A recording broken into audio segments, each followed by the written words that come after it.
नमस्कार साथियों, मैं संजय नाथ व्याख्याता इतिहास आपका पुनः हार्दिक स्वागत करता हूं। पिछली कक्षा में हमने अध्ययन किया कि दिल्ली के सुल्तान अलाउद्दीन खिलजी ने चित्तौड़ पर आक्रमण किया। उस समय चित्तौड़ के शासक थे रावल रतन सिंह। रावल रतन सिंह अपने सहयोगी गोरा और बादल जैसे वीर योद्धाओं के साथ में केसरिया बाना पहनकर चित्तौड़ की रक्षा के लिए शत्रु सेना पर टूट पड़े और अंत में वीर गति को प्राप्त हुए। रावल रतन सिंह की महारानी पद्मिनी ने 1600 महिलाओं के साथ में जोहर व्रत का अनुष्ठान किया। साथियों, 26 अगस्त 1303 की ये घटना राजस्थान के इतिहास में चित्तौड़ दुर्ग का प्रथम साका के नाम से प्रसिद्ध हुई। साथियों, चित्तौड़ दुर्ग पर अलाउद्दीन खिलजी का अधिकार हो गया। अलाउद्दीन खिलजी ने अपने पुत्र खिजर खां को चित्तौड़ का प्रशासक नियुक्त किया और अपने पुत्र खिजर खां के नाम पर चित्तौड़ दुर्ग का नाम बदलकर खिजराबाद रख दिया। इस बात की पुष्टि चित्तौड़ में दाइबी पीर के फारसी अभिलेख से हमें होती है और अलाउद्दीन खिलजी दिल्ली लौट गया। कुछ समय बाद में अलाउद्दीन खिलजी की जो सत्ता है वो कमजोर होने लगी। आसपास के शासक स्वतंत्र व्यवहार करने लगे, स्वतंत्र होने की चेष्टा करने लगे और अलाउद्दीन का जो प्रधान सेनापति मलिक काफूर भी स्वतंत्र व्यवहार करने लगा और अलाउद्दीन का भी स्वास्थ्य निरंतर गिरने लगा। ऐसी विकट परिस्थितियों में खिज्जर खां ने चित्तौड़ छोड़ दिया और जालोर के कान्नड़ देव चौहान के भाई मालदेव सोनगरा को जालोर सौंपकर 1311 में खिजर खां दिल्ली लौट गया। साथियों, मालदेव सोनगरा के बाद में उसका बेटा जैसा या जय सिंह भी कहते हैं उसको, और रणकपुर प्रशस्ति में कहते हैं कि मालदेव के बाद में उसका पुत्र बनवीर चित्तौड़ का प्रशासक बना। साथियों, यानी मैंने यहां इसीलिए लिखा है जय सिंह या बनवीर। रणकपुर प्रशस्ति कहती है कि मालदेव सोनगरा के बाद में बनवीर चित्तौड़ का प्रशासक बना। ये वो बनवीर नहीं है साथियों, वो बनवीर अलग आएगा जो आप सोच रहे हो। अभी एक बनवीर याद रखो आप नाम।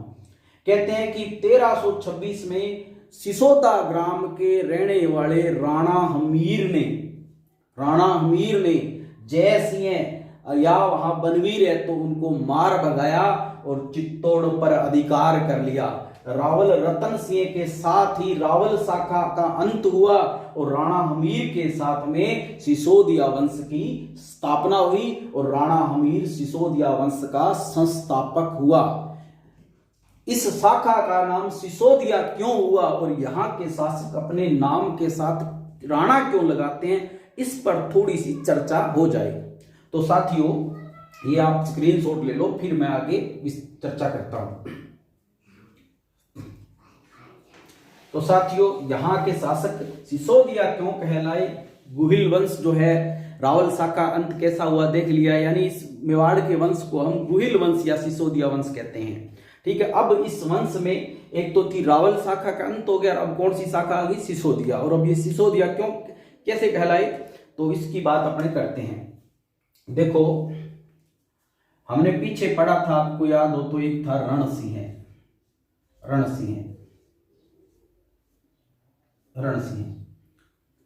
रणसिंह के समय गुहिल वंश दो शाखाओं में विभाजित हो गया।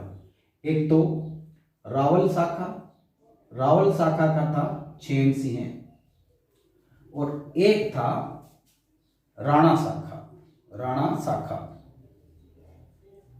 इसका था राहब और ये कहां शासन करता था?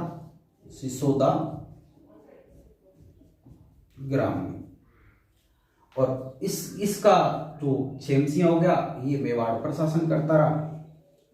साथियों, इस शाखा का अंतिम शासक रावल शाखा का रावल रतन सिंह है, 1303। तो रावल शाखा का मेवाड़ पर शासन रहा 1303 तक। रतन सिंह अंतिम शासक था रावल शाखा का। अलाउद्दीन खिलजी के समय ये वीर गति को प्राप्त हुआ और थोड़े समय खिज्जर खां रहा चित्तौड़ का प्रशासक और थोड़े समय जालोर के कानड़ देव का भाई मालदेव सोनगरा और उसके पुत्र के अधिकार में रहा चित्तौड़। उसके बाद में हमीर ने उनको मार भगाया और अधिकार कर लिया और उसी के साथ में सिसोदिया वंश कहलाया। अब देखो इसका क्या इतिहास है। देखो इस राणा रणसिंह के कहते हुए 2 बेटे थे, मेवाड़ में प्रचलित ख्यातों के अनुसार बता रहा हूं साथियों। एक ये तो था ही, उसके अलावा 2 बेटे थे, एक राहब था एक माहब था, एक राहब और एक माहब। जो माहब की मां है उस पर रणसिंह का थोड़ा ज्यादा ही एक प्रकार से उसके करीबी थे। तो कहते हैं कि रणसिंह ने पहले ही माहब को अपना उत्तराधिकारी घोषित कर रखा था। चित्तौड़ में मेवाड़ में प्रचलित ख्यातों के अनुसार है ये। कहते हैं माहब को उसने पहले ही अपना प्रिय रानी के कहने पर उत्तराधिकारी घोषित कर रखा था। कहते हैं कि मेवाड़ के जो आसपास के इलाकों पर मारवाड़ का एक मोक्कल परिहार, राणा मोक्कल परिहार, नाम सुनो, राणा मोक्कल परिहार, राणा मोक्कल परिहार। ये क्या है कि मेवाड़ के आसपास के इलाकों पर उत्पात मचाता था, यानी लूट मार करता था। तो रणसिंह ने अपने बेटे माहब को, जिसको वो राजा बनाना चाहता था, कहा कि जाओ बेटा राणा मोक्कल परिहार का दमन करो। तो माहब अपनी सेना लेकर गया। कहते हैं भी अरावली की वादियों में, गर्मी का मौसम था, अरावली की वादियों में ठंडी ठंडी हवाएं, झरोके झरने देखकर इसका मन वहां पर एक प्रकार से रम गया और उसने अपनी सेना को वापस भेज दिया और कहा कि जब गर्मियों के बाद में आक्रमण करेंगे। इधर रणसिंह इंतजार करता रहा कि कब वो सूचना दे मेरे को कि उसने राणा मोक्कल परिहार का दमन कर दिया है, लेकिन ये तो अपने वहां पर रंगरेलियां मना रहा है। तो कहते हैं कि उसके बाद में जब रणसिंह को सूचना मिली कि माहब तो अरावली की वादियों में गुलछर्रें उड़ा रहा है, तब कहते हैं कि रणसिंह ने अपने पुत्र राहब को सेना देकर भेजा। राहब ने राणा मोक्कल परिहार का दमन किया। रणसिंह समझ गया कि माहब में शासन संभालने की क्षमता नहीं है।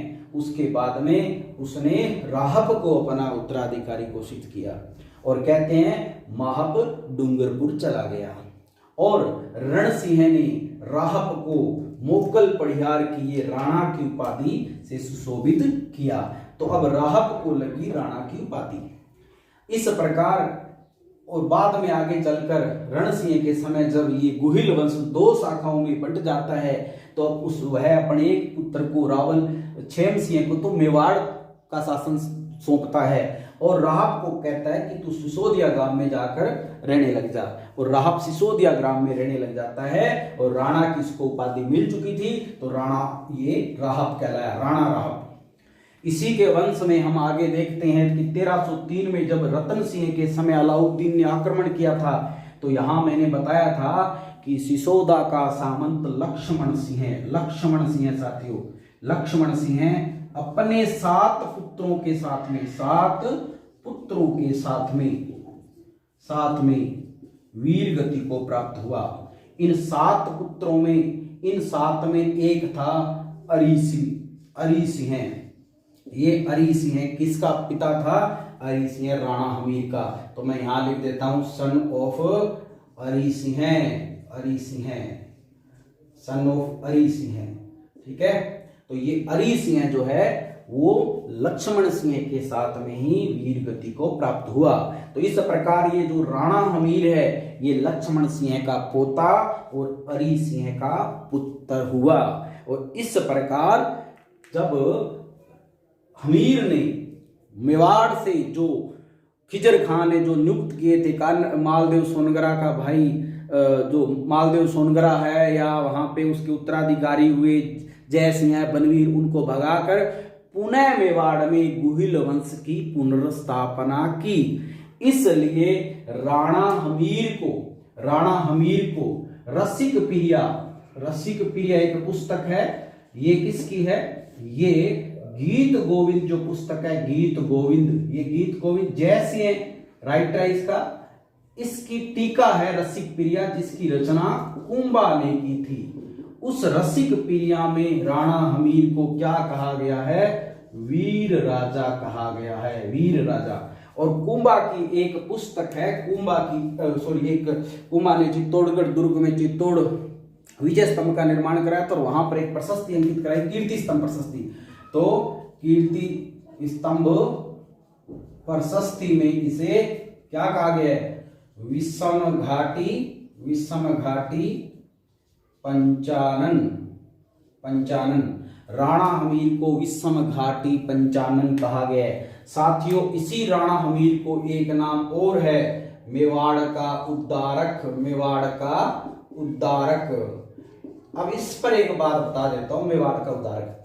देखो, राजस्थान में एक एग्जाम हुआ कांस्टेबल का, अभी मुझे वर्ष याद नहीं है साथियों, वो एग्जाम मैंने प्रश्न पत्र देखा था, उसमें प्रश्न आया था मेवाड़ का उद्धारक किसे कहते हैं।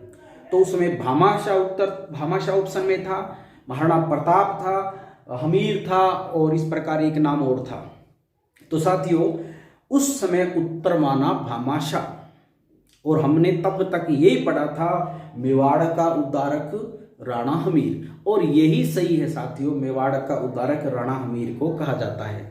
लेकिन उस समय जब हमने इसकी पड़ताल की कि ये उत्तर कैसे माना, तो उस समय राजस्थान अध्ययन की प्रचलित बुक में भामाशाह को मेवाड़ का उद्धारक दिया हुआ था। तो साथियों, राजस्थान अध्ययन एनसीईआरटी के जो भी किताबों में जो भी फैक्ट है उसको ही वो मान्य करते हैं। तो वहां पर अगर अब जो वर्तमान में चल रही है ना किताबें राजस्थान अध्ययन की, देखो मजे की बात, उस समय राजस्थान अध्ययन की बुक में क्या है? मेवाड़ का उद्धारक भामाशाह, और अब जो राजस्थान अध्ययन की बुक्स चल रही है उसमें मेवाड़ का उद्धारक राणा हमीर को ही कहा गया, और यही सही है। तो राणा हमीर को मेवाड़ का उद्धारक भी कहा जाता है। देखो, रसिक प्रिया यानी गीत गोविंद की टीका रसिक प्रिया कुंभा द्वारा रचित में इसमें वीर राजा कहा गया है। कीर्ति स्तंभ प्रशस्ति में विषम घाटी पंचानन यानी विषम परिस्थितियों में, विकट परिस्थितियों में सिंह के समान विषम घाटी पंचानन कहा गया, और इसे मेवाड़ का उद्धारक भी कहा जाता है। और कर्नल जेम्स टोड ने कहा है, कर्नल टोड ने भी इसके बारे में कहा है, कर्नल टोड ने क्या कहा है कि उस समय के तत्कालीन राजाओं में सबसे प्रबल हिंदू राजा, तो प्रबल हिंदू राजा, ये किसने कहा है? कर्नल जेम्स टोड ने कहा है। साथियों, राणा हमीर ने, ये मैं मिटा देता हूं, राणा हमीर ने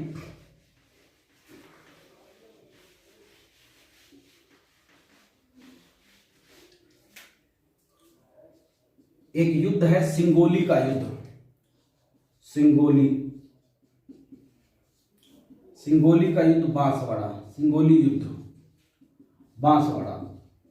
कहते हैं इस युद्ध में राणा हमीर ने मोहम्मद बिन तुगलक को हराया था, न केवल हराया बल्कि इसे बंदी भी बना लिया और 3 महीने तक अपने कैद में रखा। कहते हैं उसके बाद में मोहम्मद बिन तुगलक ने कुछ जो क्षेत्र है राणा हमीर को दिए, कुछ रुपए दिए, उसके बाद में मोहम्मद बिन तुगलक को छोड़ा गया था। यह बहुत सारे ख्यातों में, बहुत सारे इतिहासकारों ने इस बात की चर्चा की है कि सिंगोली के युद्ध में राणा हमीर ने मोहम्मद बिन तुगलक को पराजित किया था। और कहते हैं कि यहाँ पर इसने इस पराजित करने के बाद में चित्तौड़ में अन्नपूर्णा मंदिर का निर्माण करवाया, अन्नपूर्णा मंदिर। तो ये भी महत्वपूर्ण मंदिर का निर्माण चित्तौड़गढ़ में करवाया था, किसने? राणा हमीर ने। और 1341 में देवी सिंह हाडा को बूंदी का शासक बनाने में भी महत्वपूर्ण भूमिका राणा हमीर की है। तो बूंदी का संस्थापक कौन? देवी सिंह हाडा। और देवी सिंह हाडा को बूंदी का राज्य दिलाने में योगदान किसका है? राणा हमीर का। तो इस प्रकार साथियों, राणा हमीर भी एक प्रबल, निडर और साहसी शासक था, और इसने भी मेवाड़ की न केवल उनको बाहर निकाला बल्कि मेवाड़ की सीमाओं का भी विस्तार किया। राणा हमीर को इस प्रकार मेवाड़ का उद्धारक कहा जाता है। साथियों, राणा हमीर के बाद में उसका पुत्र राणा खेता शासक बनता है। तो ये आप लिख लिया, तो फिर मैं आपको खेता के बारे में बताता हूं। हाँ, इसका स्क्रीनशॉट ले लो आप।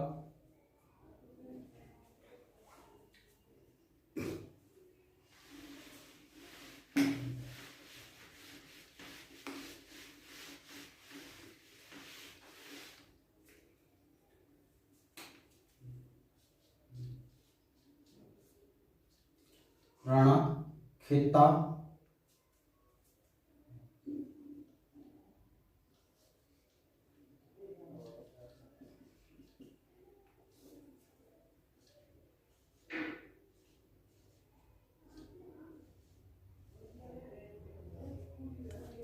1364 से लेकर 1382 तक का जो समय है वो राणा छेता या खेता भी नहीं कहते हैं भी इन्होंने मालवा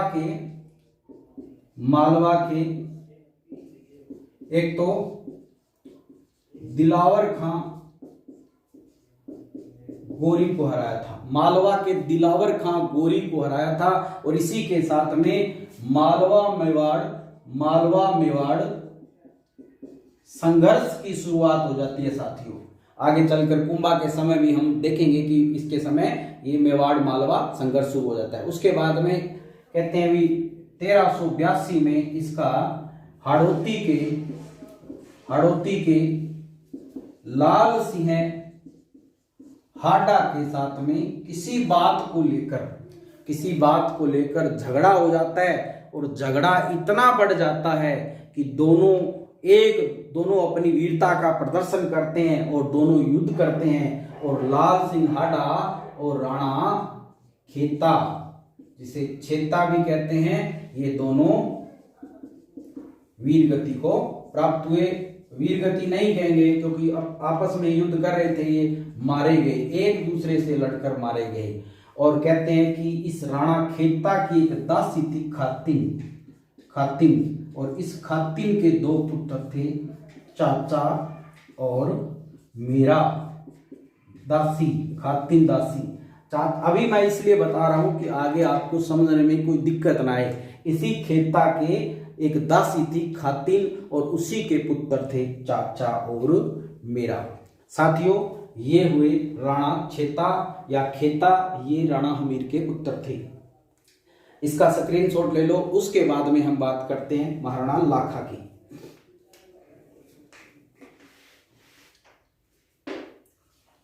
महाराणा लाखा 1282 से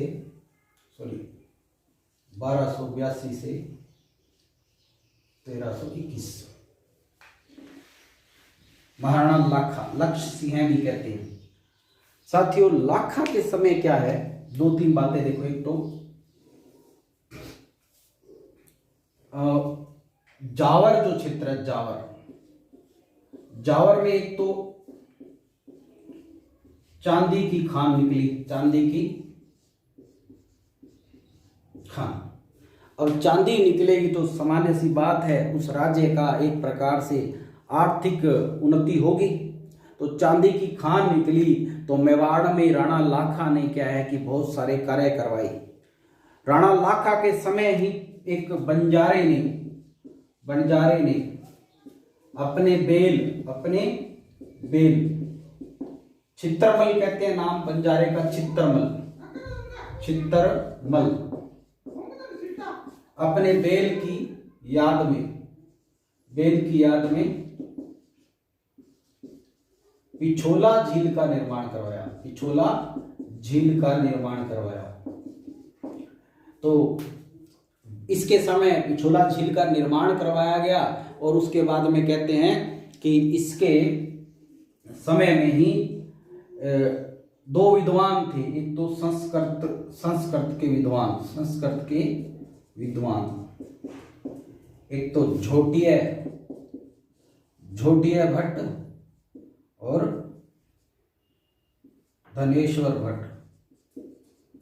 ये 2 विद्वान क्या है कि इसके दरबार में रहते थे साथियों। धनेश्वर भट्ट और झोटिया भट्ट संस्कृत के विद्वान थे। इससे यह पुष्टि होती है कि लाखा के समय संस्कृत साहित्य ने भी काफी उन्नति की थी। इसके समय कहते हैं कि एक मिट्टी के दुर्ग की कथा भी प्रचलित है। मिट्टी के दुर्ग की कथा, ये क्या कथा है, इसकी बात बताता हूं। पीछे हमने पढ़ा कि राणा छेता हाड़ौती के लाल सिंह के साथ में लड़ता हुआ मारा गया, अब क्या है कि लाखा के समय कुछ सरदारों ने लाखा से कहा कि महाराणा, अगर हड़ौती का बर सिंह बीच में नहीं आता, बर सिंह, ठीक है, बर सिंह बीच में नहीं आता तो महाराणा छेता लाल सिंह को मार देते, उनको नुकसान नहीं होता। इसमें तो बर सिंह बीच में आ गया, इसलिए राणा छेता को अपनी जान गंवानी पड़ी। इसलिए महाराणा लाखा बूंदी से अपने पिता की उस मौत का बदला लेना चाहता था। तो कहते हैं कि इसने कहा कि बूंदी पर आक्रमण की तैयारी करो। तो सरदारों ने कहा, महाराज इतनी जल्दी बूंदी को नहीं जीता जा सकता जितना आप आसान समझते हो। तो उन्होंने कहा कि मैं खाना नहीं खाऊंगा, मुझे तो बूंदी पर चढ़ाई करनी है। तब सरदारों ने कहा, अगर आपकी इच्छा है तो आप एक बार क्या है नकली बूंदी बना लो और उस पर चढ़ाई करो। तो कहते हैं कि एक मिट्टी का दुर्ग बनाया गया बूंदी का, इसको बनाया, इसे माना गया कि बूंदी का किला है, ठीक है, बूंदी का दुर्ग मिट्टी का। और कहा गया कि महाराणा कुछ सरदार इस दुर्ग की रक्षा करेंगे और आप सेना लेकर आना और इसको जीत लेना। तब इन्होंने कहा, नहीं, इनमें जो बूंदी के दुर्ग की रक्षा करे उनमें हड़ौती का बंदा होना चाहिए और हड़ौती का सरदार होना चाहिए। तो कहते हैं कि उस समय मेवाड़ की सेवा में था एक कुंभाहाडा, कुंभकर्ण हाडा, कुंभकर्ण या कुंभाहाडा। तो कुंभकर्ण हाडा को कहा कि महाराणा लाखा मिट्टी के दुर्ग को विजयी करने आएंगे और आप वहां पे रक्षक हो, और आपको क्या है कि वहां पर महाराणा लाखा को आराम से बूंदी का ये मिट्टी का दुर्ग विजयी करने देना। तो उसने कहा, कोई पोल देख रखी है क्या? मैं हाडा हूं, हाडा, मरते दम तक इस दुर्ग की रक्षा करूंगा। सरदारों ने सोचा ये कुंभकर्ण हाडा ऐसे मजाक कर रहा है, हंसी ठिठोली कर रहा है। कहते हैं कि कुंभा सीरियस था और कहते हैं कि इसने अपने 300 सैनिकों के साथ में इस मिट्टी के दुर्ग की रक्षा के लिए तैनात हो गया। उधर से राणा लाखा सेना के साथ में आया तो कुंभाहाडा ने अपने सैनिकों को पहले ही बोल दिया कि राणा लाखा को छोड़कर किसी भी सैनिकों को नहीं छोड़ना है, यानी महाराणा लाखा के तो कोई नुकसान नहीं हो, बाकी के साथ में आपको युद्ध करना है, ऐसा नहीं है सीधा सरेंडर कर दे। तो कहते हैं कि कुंभकर्ण ने अपने सैनिकों के साथ में लाखा के साथ आए सैनिकों को नष्ट कर दिया, मार भगाया और महाराणा लाखा को छोड़ दिया और लाखा के हाथों बाद में ये वीर गति को प्राप्त हुआ। यानी कहने का मतलब इतना इनमें वो था अभिमान कि हमारे जीते जी तो कोई मिट्टी के दुर्ग कोई नहीं जीत सकता। राजपूतों में ये भावना होती थी। तो इसने मरने के बाद में ही इसको साथ में तो उसने अपनी स्वामी भक्ति का भी परिचय दिया कि लाखा पर हाथ नहीं उठाया, और दूसरा इसने अपने स्वाभिमान को भी जीवित रखा और मरने के बाद में लाखा को ये मिट्टी का दुर्ग जीतने दिया। जीते जी लाखा को ये मिट्टी का दुर्ग नहीं जीतने दिया। साथियों लाखा के समय एक कहानी और प्रचलित है, कहानी नहीं है ये हकीकत है साथियों। हंसाबाई लाखा ने वृद्धावस्था में, ये आप नोट कर लो, फिर मैं आगे कहानी बताता हूं आपको।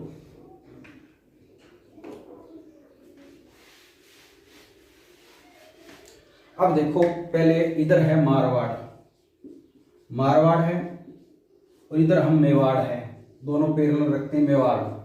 मेवाड़ का यहां पर शासक है राव कान्हा, ठीक है। कान्हा की मारवाड़ का शासक है राव चूड़ा। और इस चूड़ा कि क्या है कि 3 बेटे हैं, एक तो कान्हा, एक है रणमल और एक बेटी है हंसाबाई। ये कहानी जो भी चर्चा हम कर रहे हैं इन तीनों से ही संबंधित है, हंसाबाई। और इधर मेवाड़ का इसके समानांतर कौन है? राणा लाखा। अब कहानी को समझो आप कि राव चूड़ा मारवाड़ का, जोधपुर का, इसके अलग अलग रानियों से, एक तो कान्हा था और एक रानी से रणमल और हंसाबाई, बहन भाई। तो कहते हैं कि कान्हा की जो माँ थी, कान्हा की मम्मी का राव चूड़ा पर थोड़ा ज्यादा प्रभाव था, तो इसलिए राव चूड़ा ने अपनी रानी के प्रभाव में आके कान्हा को छोटा होते हुए भी, रणमल बड़ा था, कान्हा को उत्तराधिकारी घोषित कर दिया। रणमल नाराज हो गया और अपने 500 सैनिकों के साथ में वो मेवाड़ के राणा लाखा की सेवा में आ गया। अब क्या है कि इधर लाखा के पुत्र था, यहां रखना, यहां राव चूड़ा है, यहां पर कुंवर चुंडा,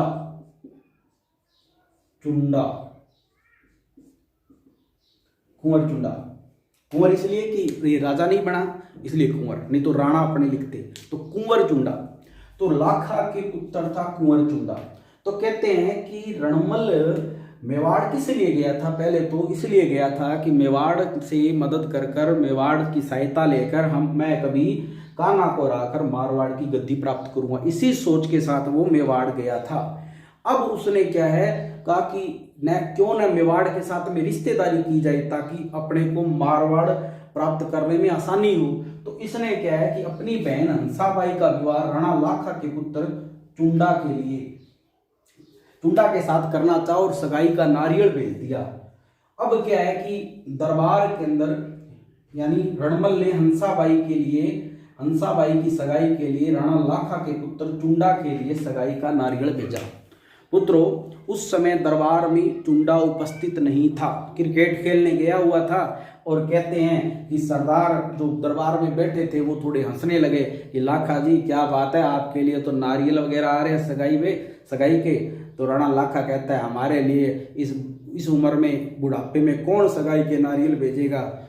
तो बाद में यानी थोड़ी बहुत उनके भी मन में लड्डू फूटने लगे विवाह के। लेकिन बाद में क्या है कि जो सेवक था सगाई का नारियल लेके आया था, उसने सारी बात रणमल को बता दी।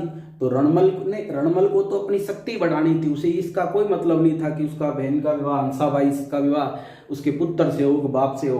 तो रणमल ने राणा लाखा से कहा कि हाँ, हंसाबाई का अगर आप इच्छुक हो तो आपके साथ में हंसाबाई का विवाह कर देते हैं। तो राणा लाखा के तो मन में पहले ही लड्डू फूट रहे थे, उसने कहा जरूर, हम तो तैयार हैं। कुंवर चूड़ा तो अभी बच्चा है, खेलने कूदने की उम्र है, अभी तो उसका विवाह की उम्र ही नहीं हुई है। तो कहते हैं कि ठीक है विवाह तो कर देंगे, लेकिन लाखा हंसाबाई से उत्पन्न जो संतान होगी वो ही मेवाड़ की उत्तराधिकारी होगी। तो लाखा ने कहा जरूर, जो कहो मान्य है। लेकिन रणमल ने कहा तुम्हारे कहने से क्या होता है, तुम्हारा बेटा कुंवर चूड़ा वो थोड़ी बनने देगा, हंसाबाई की संतान को मेवाड़ की गद्दी पर थोड़ी बैठने देगा। तब लाखा को लगा कि ये तो बात जमने वाली नहीं है। तो उसके बाद में लाखा उदास रहने लगा। कुंवर चुंडा ने अपने पिता लाखा की उदासी का कारण पूछा, आसपास के सरदारों से जाना। तो उसने अपने पिता की शादी हंसाबाई से कराने के लिए वो रणमल के पास गया और रणमल को राव कुंवर चुंडा ने कहा कि हंसाबाई का विवाह मेरे पिता लाखा के साथ कर दो। तो रणमल ने कहा कि आप उत्तराधिकारी हो, आपके होते मेरी बहन का जो भी पुत्र उत्पन्न होगा वो मेवाड़ की गद्दी पर कैसे बैठेगा।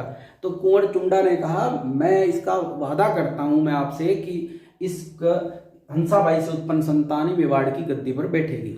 तो रणमल ने कहा ऐसा वादा, मेवाड़ की सत्ता ही इतनी बड़ी है, मेवाड़ को देखकर कौन मेवाड़ की सत्ता को छोड़ना चाहेगा, ऐसे वादों पर मुझे भरोसा नहीं है।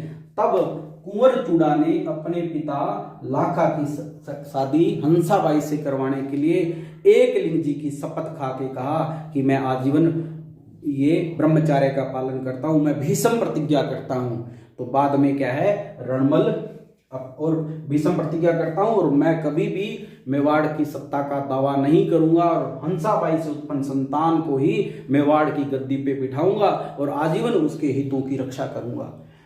जब पूरी तरह से रणमल संतुष्ट हो गया तो हंसाबाई का विवाह लाखा के साथ कर दिया गया। इस प्रकार एक पिता ने अपने पुत्र की लाइन को कट कर ये लाइन अपने साथ में जोड़ ली इस प्रकार, और दोनों से पुत्र पैदा हुआ मोकल, जो आगे चलकर मेवाड़ की गद्दी पर बैठता है। मोकल साथियों 1321 से लेकर 1333।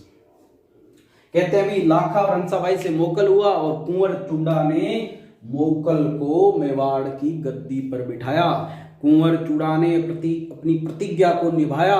उसके बाद में ये परंपरा बन गई। जब भीषम प्रतिज्ञा ली थी ना कुंवर चुंडा ने, तो लाखा ने एक प्रकार से कहा था कि जो भी लाखा के वंशज होंगे उनका मेवाड़ में जो भी पटे जारी होंगे, जो भी सनदे जारी होगी, जो भी आदेश परवाने जारी होंगे, उस पर कुंवर चुंडा के वंशजों के भाले का राज चिन्ह अंकित होगा। आज भी वो परंपरा है, यानी जो रावत, जो एक सलुम्बर के जो चुंडावत सरदार है, उनके भाले का चिन्ह मेवाड़ के परवानों, सनदों, पट्टों पर चिन्हित रहता है। साथियों, कुंवर चूड़ा ने अपनी प्रतिज्ञा पूरी की, मोकल को गद्दी पर बिठाया और उसका संरक्षक बन गया। लेकिन हंसाबाई कुंवर चूड़ा से हमेशा एक प्रकार से उसके मन में कुंवर चूड़ा के प्रति हमेशा संदेह रहता। लेकिन जब कुंवर चूड़ा को इस बात का पता चला तो कुंवर चूड़ा मेवाड़ छोड़कर मांडू चला गया। कुंवर चूड़ा मेवाड़ छोड़कर कहां चला गया? मांडू। और मांडू के सुल्तान होशंग शाह की सेवा में चला गया। होशंग शाह ने चुंडा का स्वागत किया।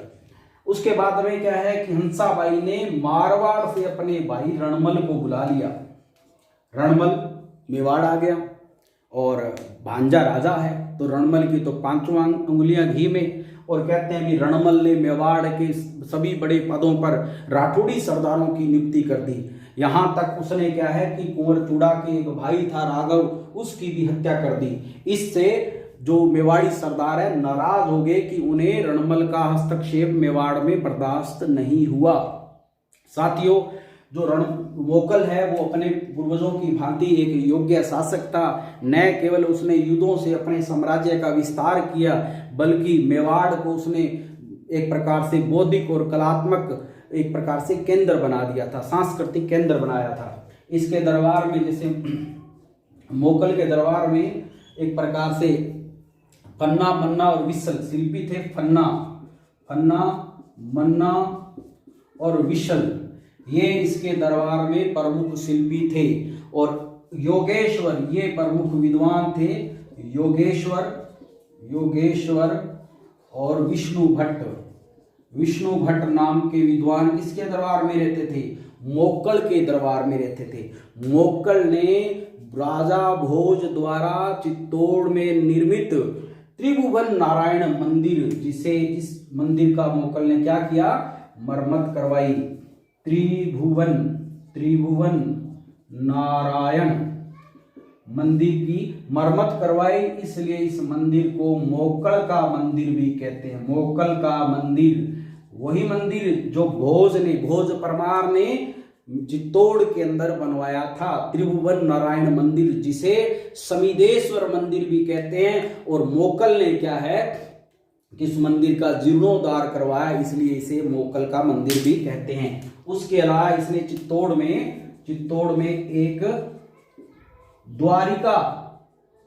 द्वारिका नाथ के मंदिर का भी निर्माण करवाया साथियों, मोकल ने। साथियों, 1428 में रामपुरा के युद्ध में मोकल ने 1428 में, यहां मैं लिख देता हूं 1428, रामपुरा नागौर के पास है, नागौर के युद्ध में फिरोज खान को हराया। और 1433 में इसने गुजरात के अहमद शाह को हराया। किस युद्ध में? भीलवाड़ा साथियों, भीलवाड़ा के पास में भीलवाड़ा। तो साथियों, 1428 में रामपुरा के युद्ध में नागौर के पास में इसने फिरोज खान को हराया। और 1433 में इसने अहमद शाह, जो गुजरात का शासक है, उसको हराया। ये युद्ध था भीलवाड़ा। इस युद्ध में ही कहते हैं कि जो नाराज मेवाड़ी सरदार थे, उनका एक नेता था महपा पंवार। यहां लिख देता हूं महपा पंवार।